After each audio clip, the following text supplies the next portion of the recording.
8/1/2026ರಂದು ರೈತ ಸೇನಾ ಸವದತ್ತಿ ಅಧ್ಯಕ್ಷರು ಅಲ್ಲಿಸಾಬ ದಿ ನೂಲಗಿ ಜನ್ಮದಿನ ಆಚರಿಸಲಾಯಿತು.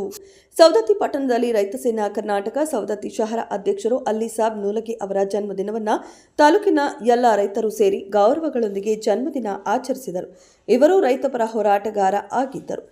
ನೀರಾವರಿ ಯೋಜನೆ, ಬೆಂಬಲ ಬೆಲೆ ಮತ್ತು ಬೆಳೆ ಹಾನಿ ಇವುಗಳ ಬಗ್ಗೆ ಹಲವಾರು ಬಾರಿ ಪ್ರತಿಭಟನೆ ಮಾಡಿದ್ದಾರೆ. ಇವರಿಗೆ ಜೀವನದಲ್ಲಿ ಸುಖ, ಶಾಂತಿ, ನೆಮ್ಮದಿ, ಸಮೃದ್ಧಿ ಸದಾಕಾಲ ದೇವರು ನೀಡಲಿ. ದೇಶದ ಆರ್ಥಿಕ ಅಭಿವೃದ್ಧಿ ರೈತರಿಂದ ಆಗುತ್ತದೆ. ಆದ್ದರಿಂದ ರೈತ ದೇಶದ ಬೆನ್ನೆಲುಬು ಎಂದು ಹೇಳಲು ಹೆಮ್ಮೆ ಆಗುತ್ತೆ. ಜೈ ಜವಾನ್ ಜೈ ಕಿಸಾನ್. ಜಿಲ್ಲಾ ವರದಿಗಾರರು ಅಸ್ಲಾಂ ನಿಪಾಣಿ. ಕ್ಷಣ ಕ್ಷಣದ ಸುದ್ದಿಗಾಗಿ ವೀಕ್ಷಿಸಿ ರಾಷ್ಟ್ರಧ್ವನಿ ನ್ಯೂಸ್ ಕನ್ನಡ.